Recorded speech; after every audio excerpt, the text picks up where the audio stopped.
सरकार में आया कि हम ऐसे करेंगे कि हर डिस्ट्रिक्ट हॉस्पिटल पे, तो हाँ उन्होंने कोशिश करी और हम लोगों को जो है वो 3-3 महीने की ट्रेनिंग कराई टाटा मेमोरियल में, Bombay Asian cancer institute Bombay में, तो उसमें हमने करी और ये फेलोशिप करी। और हमने यहाँ पे कैंसर जो हमीरपुर में हमने कीमोथेरेपी 1 साल में 450 के करीब हमने कीमोथेरेपी करी। मतलब हमने कोशिश करी कि इतने लोगों को हम 1 साल के भीतर जो है वो हेल्प कर पाए।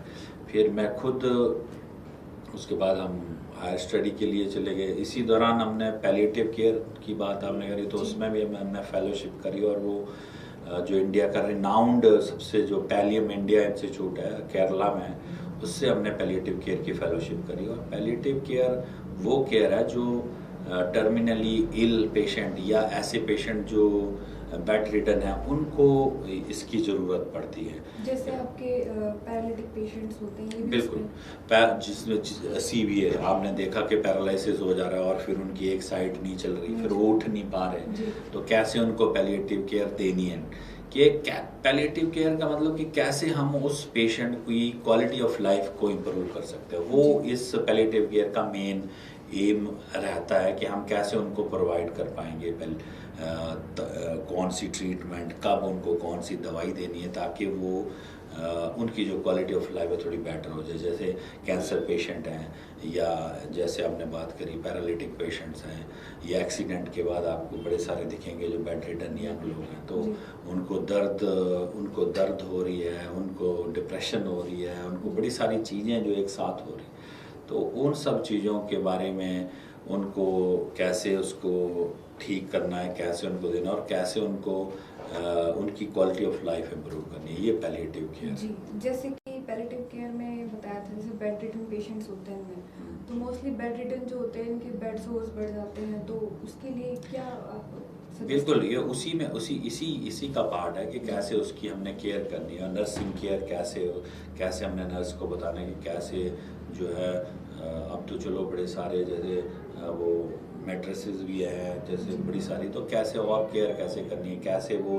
अपनी दिनचर्या है, स्टूल पास करना है, तो बड़ी सारी चीज़ें जो दिनचर्या की कैसे, तो उसकी केयर है वो इसी में आती है और इसी के अंडर आती है। और ये हम हर जगह पे जो है डिस्ट्रिक्ट में उपलब्ध होनी चाहिए। ये उस समय जो था वो गवर्नमेंट का एक एम था कि हम हर जगह लोगों को ये चीज़ उपलब्ध कराएं। जी, थोड़ा सा कैंसर के बारे में बताएं कि कैंसर की कितने टाइप्स का होता है, किस स्टेज पे हमें ये डायग्नोज, कई बार ऐसा होता है कि लास्ट स्टेज तक पेशेंट पहुंच जाता है तब वो अवेयर होता है कि अब हम कैंसर पेशेंट हैं, तो कैसे हम इसको इम्प्रूव कर सकते हैं या पहले ही हम इसको डायग्नोज कर लें कि अब हमें ऐसा सिम्टोमेटिक लग रहा है कि हम फील कर रहे हैं कैंसर, तो आप देखिए कैंसर जैसे आप बोले, कैंसर तो चलो कई तरह के हैं, कई और कैंसर जिस भी ऑर्गन का होगा हम कह देते हैं कि जैसे लंग कैंसर है, ब्रेस्ट कैंसर है, ये है। तो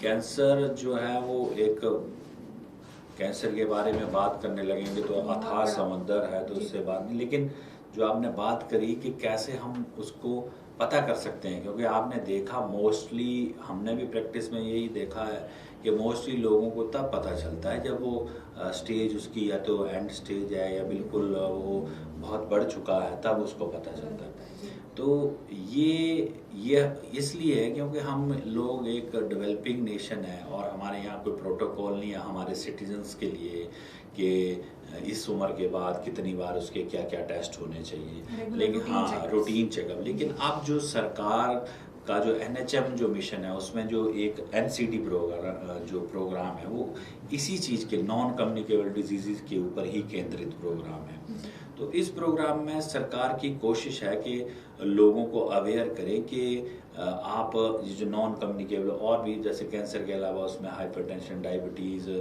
ये सारी चीज़ें भी उसमें कवर है। लेकिन हम कैंसर की बात कर रहे हैं तो उसमें जो भी पेशेंट हैं जो जैसे 30 साल से ऊपर है तो उनके लिए अब सरकार ने फ्री जो है वो लैब टेस्ट है, एक्सरे जो करवा सकता है।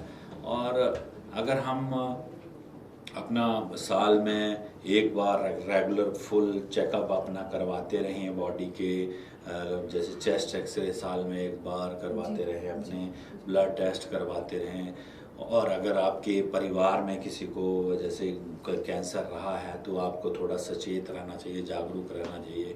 दूसरा, अगर आप टबैको का इस्तेमाल कर रहे हैं, चाहे जिस भी फॉर्म में कर रहे हैं, स्मोकिंग या नॉन स्मोकिंग फॉर्म में, तब भी आपको सचेत रहना चाहिए, क्योंकि टबैको जो वो सबसे बड़ा कैंसर कॉजिंग जो एजेंट है वो टबैको है। और इंडिया का तो इतना है कि मैं ये कह सकता हूँ कि 70% जो कैंसर है इंडिया का वो तंबाकू की वजह से। तो ये बहुत बड़ा कारण है। और दूसरा कारण रह गया हमारे जो इंसेक्टिसाइड, पेस्टिसाइड जो एक्सेसिव यूज़ हो रहा है, तो ये एक कारण बनते जा रहे हैं। तो इससे बचाव का बस यही तरीका है कि आदमी रेगुलर चेकअप्स जो है वो करवाता रहे, और अगर उसके परिवार में या हेरिडिटरी है कुछ भी ऐसा लगता है उसको, तो वो उसके प्रति जागरूक रहे। और अब सरकार के इतने सारे प्रोग्राम हैं तो उनका फ़ायदा उठाए। जैसे कि अभी कीमोथेरेपी की बात कर रहे थे, तो ये इसकी कितनी स्टेजेस होती हैं और कौन सी स्टेज में जो है हम इसको टाइमली क्योर कर सकते हैं? नहीं, कीमोथेरेपी एक ट्रीटमेंट का पार्ट है। जैसे कीमोथेरेपी एक पार्ट है कैंसर की, जैसे ट्रीटमेंट होनी है तो या तो उसकी सर्जरी होगी, तो सर्जरी कैसे करनी है, पहले कीमोथेरेपी देनी है कि बाद में कीमोथेरेपी देनी है, तो फिर रेडिएशन है जैसे जिसको बोलते हैं बिजली लगा दी, तो ये पार्ट है। तो जैसे सर्जरी, रेडिएशन और कीमोथेरेपी, ये एक ट्रीटमेंट, 3 तरह का ट्रीटमेंट है। तो कीमोथेरेपी कितनी लगनी है वो डिपेंड करता है कि कितना उस समय वो है, कितनी हमने उसके साइकिल देने, वो डिपेंड करता है। तो वो तो उस हिसाब से वो चलता है। जी।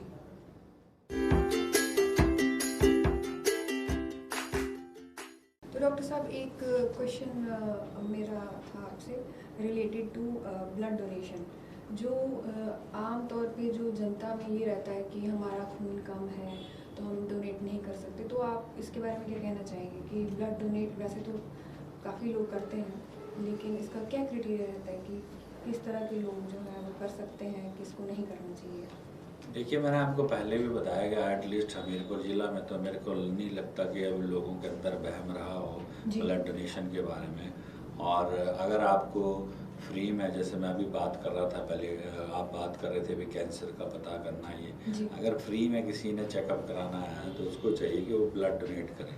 ब्लड डोनेट करने के आपको बड़े सारे फ़ायदे हैं। फ़ायदे ये हैं कि आपका जब ब्लड लिया जाता है तो हम उस पर कम से कम 12-13 टेस्ट हम उस पर करते हैं। हर चीज़ हम उस पर चेक करते हैं कि मलेरिया का तो नहीं है, टाइफाइड का तो नहीं है, हेपेटाइटिस बी तो नहीं है, हेपेटाइटिस सी के लिए चेक कर रहे हैं, HIV के लिए हम उसको चेक कर रहे हैं, हम उसके इतने सारे टेस्ट करते हैं।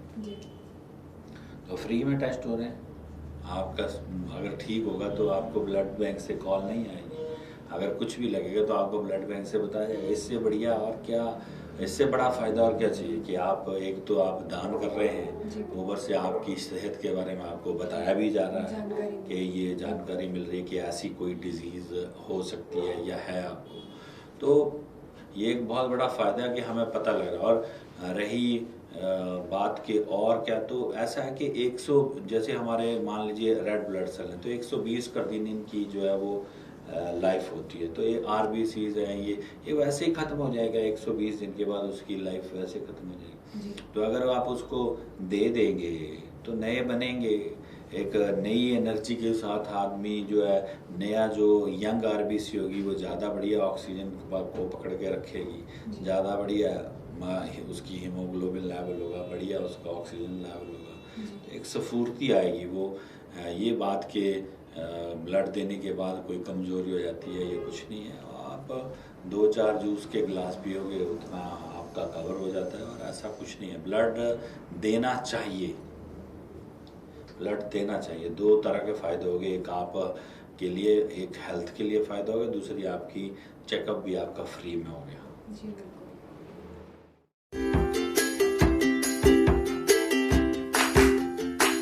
तो डॉक्टर साहब, इस शो के माध्यम से आप हमारे व्यूअर्स को क्या मैसेज देना चाहेंगे?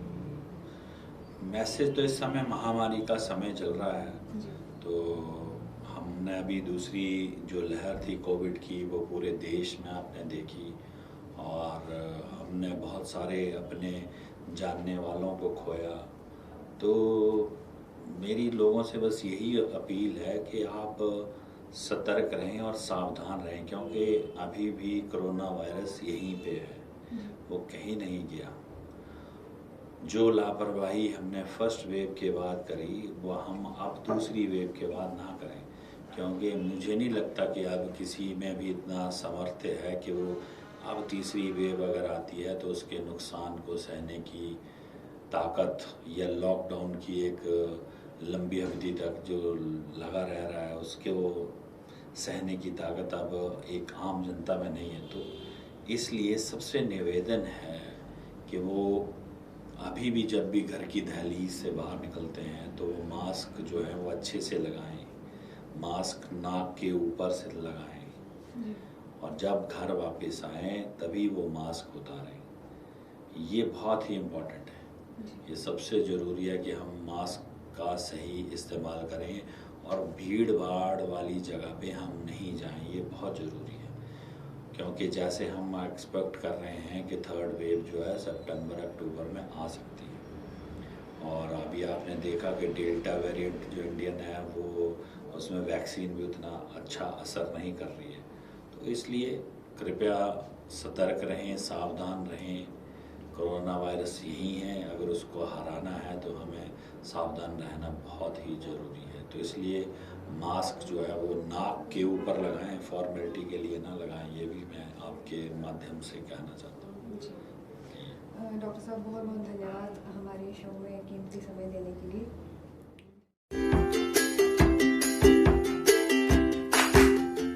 हम फिर मिलेंगे एक नए एपिसोड में एक नए मेहमान के साथ। तब तक के लिए देखते रहिए हमारा health care show powered by IQ wing एडु infotech private limited Hamirpur, only on जागो हिमाचल 365 टीवी, डर के नहीं डट के।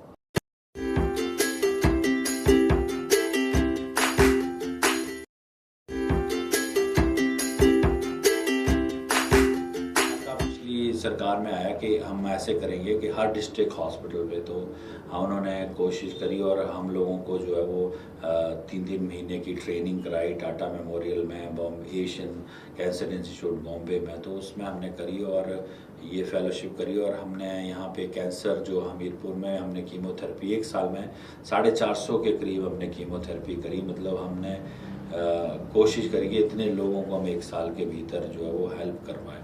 फिर मैं खुद उसके बाद हम हायर स्टडी के लिए चले गए। इसी दौरान हमने पैलिएटिव केयर की बात आपने करी, तो उसमें भी हमने फेलोशिप करी, और वो जो इंडिया का रिनाउंड सबसे जो पैलियम इंडिया इंस्टीट्यूट है केरला में, उससे हमने पैलिएटिव केयर की फेलोशिप करी। और पैलिएटिव केयर वो केयर है जो टर्मिनली इल पेशेंट या ऐसे पेशेंट जो बेड रिडन है उनको इसकी ज़रूरत पड़ती है। जैसे आपके पैरालिटिक पेशेंट्स होते हैं, बिल्कुल, जिसमें सीवियर आपने देखा कि पैरालिसिस हो जा रहा है और फिर उनकी एक साइड नहीं चल रही, फिर वो उठ नहीं पा रहे, तो कैसे उनको पैलिएटिव केयर देनी है। कि पैलिएटिव केयर का मतलब कि कैसे हम उस पेशेंट की क्वालिटी ऑफ लाइफ को इम्प्रूव कर सकते हैं, वो इस पैलिएटिव केयर का मेन एम रहता है कि हम कैसे उनको प्रोवाइड कर पाएंगे, कौन सी ट्रीटमेंट, कब उनको कौन सी दवाई देनी है, ताकि वो उनकी जो क्वालिटी ऑफ लाइफ है थोड़ी बेटर हो जाए। जैसे कैंसर पेशेंट हैं, या जैसे आपने बात करी पैरालिटिक पेशेंट्स हैं, या एक्सीडेंट के बाद आपको बड़े सारे दिखेंगे जो बेड रिडन यंग लोग हैं, तो उनको दर्द हो रही है, उनको डिप्रेशन हो रही है, उनको बड़ी सारी चीज़ें जो एक साथ हो रही, तो उन सब चीज़ों के बारे में उनको कैसे उसको ठीक करना है, कैसे उनको देना, और कैसे उनको उनकी क्वालिटी ऑफ लाइफ इम्प्रूव करनी है, ये पैलिएटिव केयर। जी, जैसे कि पैलिएटिव केयर में बताया था, जैसे बेड रिडन पेशेंट्स होते हैं, तो मोस्टली बेड रिडन जो होते हैं इनके बेड सोर्स बढ़ जाते हैं, तो उसके लिए क्या आप बिल्कुल, ये इसी का पार्ट है कि कैसे उसकी हमने केयर करनी है। नर्सिंग केयर कैसे हमने नर्स को बताना है कि कैसे जो है, अब तो चलो बड़े सारे जैसे वो मैट्रेसेस भी है, जैसे बड़ी सारी, तो कैसे और केयर कैसे करनी है, कैसे वो अपनी दिनचर्या है, स्टूल पास करना है, तो बड़ी सारी चीज़ें जो दिनचर्या की कैसे, तो उसकी केयर है वो इसी में आती है और इसी के अंडर आती है। और ये हम हर जगह पे जो है डिस्ट्रिक्ट में उपलब्ध होनी चाहिए। ये उस समय जो था वो गवर्नमेंट का एक एम था कि हम हर जगह लोगों को ये चीज़ उपलब्ध कराओ। जी, थोड़ा सा कैंसर के बारे में बताएं कि कैंसर की कितने टाइप्स का होता है, किस स्टेज पे हमें ये डायग्नोज, कई बार ऐसा होता है कि लास्ट स्टेज तक पेशेंट पहुंच जाता है, तब वो अवेयर होता है कि अब हम कैंसर पेशेंट हैं, तो कैसे हम इसको इम्प्रूव कर सकते हैं या पहले ही हम इसको डायग्नोज कर लें कि अब हमें ऐसा सिम्टोमेटिक लग रहा है कि हम फील कर रहे हैं कैंसर, तो आप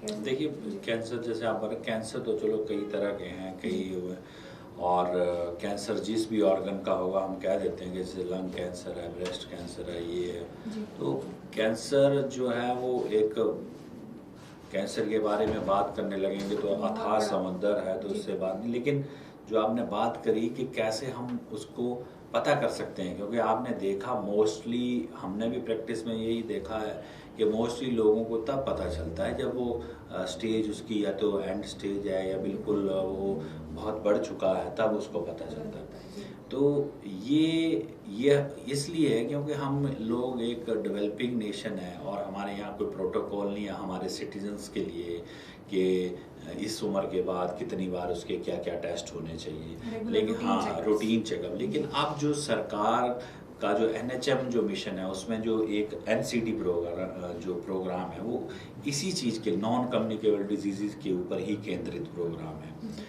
तो इस प्रोग्राम में सरकार की कोशिश है कि लोगों को अवेयर करे कि आप ये जो नॉन कम्युनिकेबल और भी जैसे कैंसर के अलावा उसमें हाइपरटेंशन, डायबिटीज़, ये सारी चीज़ें भी उसमें कवर है। लेकिन हम कैंसर की बात करें तो उसमें जो भी पेशेंट हैं जो जैसे 30 साल से ऊपर है, तो उनके लिए अब सरकार ने फ्री जो है वो लैब टेस्ट है, एक्सरे जो करवा सकता है। और अगर हम अपना साल में एक बार रेगुलर फुल चेकअप अपना करवाते रहें बॉडी के, जैसे चेस्ट एक्सरे साल में एक बार करवाते रहें, अपने ब्लड टेस्ट करवाते रहें, और अगर आपके परिवार में किसी को जैसे कैंसर रहा है तो आपको थोड़ा सचेत रहना चाहिए, जागरूक रहना चाहिए। दूसरा, अगर आप टबैको का इस्तेमाल कर रहे हैं, चाहे जिस भी फॉर्म में कर रहे हैं, स्मोकिंग या नॉन स्मोकिंग फॉर्म में, तब भी आपको सचेत रहना चाहिए, क्योंकि टबैको जो वो सबसे बड़ा कैंसर कॉजिंग जो एजेंट है वो टबैको है। और इंडिया का तो इतना है कि मैं ये कह सकता हूँ कि 70% जो कैंसर है इंडिया का वो तंबाकू की वजह से। तो ये बहुत बड़ा कारण है। और दूसरा कारण रह गया हमारे जो इंसेक्टिसाइड, पेस्टिसाइड जो एक्सेसिव यूज़ हो रहा है, तो ये एक कारण बनते जा रहे हैं। तो इससे बचाव का बस यही तरीका है कि आदमी रेगुलर चेकअप्स जो है वो करवाता रहे, और अगर उसके परिवार में या हेरिडिटरी है कुछ भी ऐसा लगता है उसको, तो वो उसके प्रति जागरूक रहे। और अब सरकार के इतने सारे प्रोग्राम हैं तो उनका फ़ायदा उठाए। जैसे कि अभी कीमोथेरेपी की बात कर रहे थे, तो ये इसकी कितनी स्टेजेस होती हैं और कौन सी स्टेज में जो है हम इसको टाइमली क्योर कर सकते हैं? नहीं, कीमोथेरेपी एक ट्रीटमेंट का पार्ट है। जैसे कीमोथेरेपी एक पार्ट है कैंसर की, जैसे ट्रीटमेंट होनी है तो या तो उसकी सर्जरी होगी, तो सर्जरी कैसे करनी है, पहले कीमोथेरेपी देनी है कि बाद में कीमोथेरेपी देनी है, जो फिर रेडिएशन है जैसे जिसको बोलते हैं बिजली लगा दी, तो ये पार्ट है। तो जैसे सर्जरी, रेडिएशन और कीमोथेरेपी, ये एक ट्रीटमेंट, 3 तरह का ट्रीटमेंट है। तो कीमोथेरेपी कितनी लगनी है वो डिपेंड करता है कि कितना उस समय वो है, कितनी हमने उसके साइकिल देने, वो डिपेंड करता है। तो वो तो उस हिसाब से वो चलता है। जी।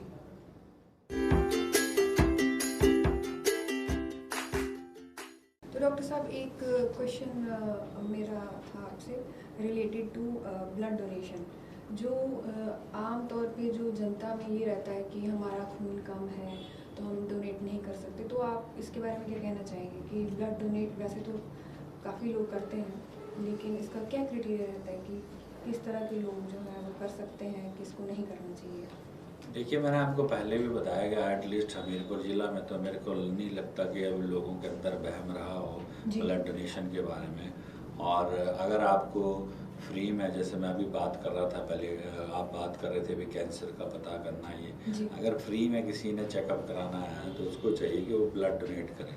ब्लड डोनेट करने के आपको बड़े सारे फ़ायदे हैं। फ़ायदे ये हैं कि आपका जब ब्लड लिया जाता है तो हम उस पर कम से कम 12-13 टेस्ट हम उस पर करते हैं। हर चीज़ हम उस पर चेक करते हैं कि मलेरिया का तो नहीं है, टाइफाइड का तो नहीं है, हेपेटाइटिस बी तो नहीं है, हेपेटाइटिस सी के लिए चेक कर रहे हैं, HIV के लिए हम उसको चेक कर रहे हैं। हम उसके इतने सारे टेस्ट करते हैं जी। तो फ्री में टेस्ट हो रहे हैं। आपका अगर ठीक होगा तो आपको ब्लड बैंक से कॉल नहीं आएगी, अगर कुछ भी लगेगा तो आपको ब्लड बैंक से बताया जाएगा। इससे बढ़िया और क्या, इससे बड़ा फ़ायदा और क्या चाहिए कि आप एक तो आप दान कर रहे हैं, ऊपर से आपकी सेहत के बारे में आपको बताया भी जा रहा है कि ये जानकारी मिल रही है कि ऐसी कोई डिजीज़ हो सकती है या है आपको।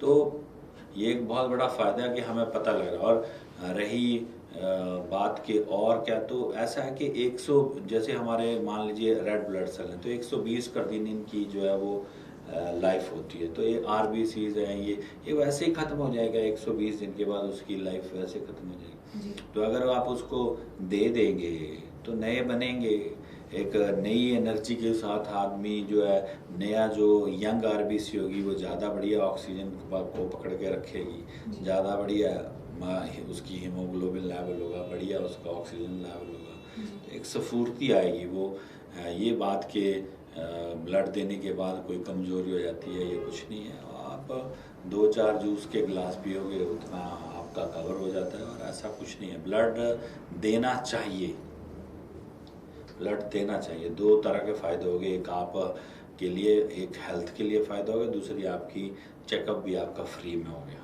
जी बिल्कुल।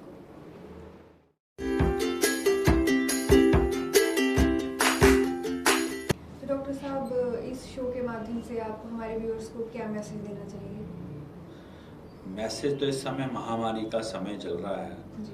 तो हमने अभी दूसरी जो लहर थी कोविड की वो पूरे देश में आपने देखी, और हमने बहुत सारे अपने जानने वालों को खोया। तो मेरी लोगों से बस यही अपील है कि आप सतर्क रहें और सावधान रहें, क्योंकि अभी भी कोरोना वायरस यहीं पे है, वो कहीं नहीं गया।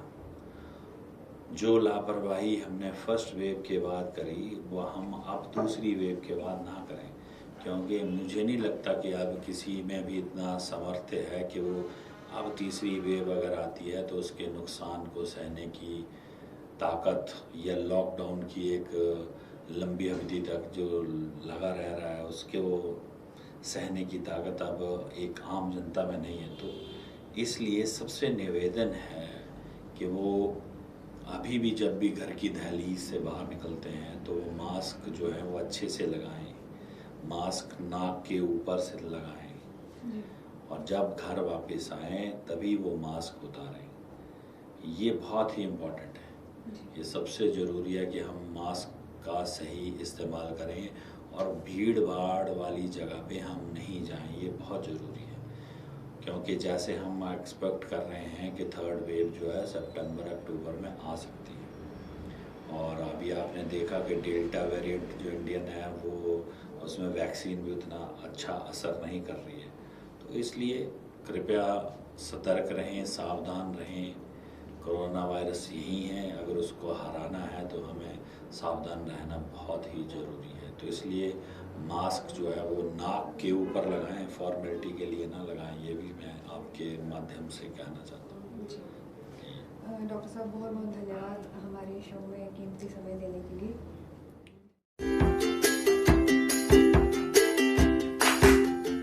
हम फिर मिलेंगे एक नए एपिसोड में एक नए मेहमान के साथ। तब तक के लिए देखते रहिए हमारा health care show, powered by IQ wing एडु infotech private limited Hamirpur, only on जागो हिमाचल 365 TV, डर के नहीं डट के।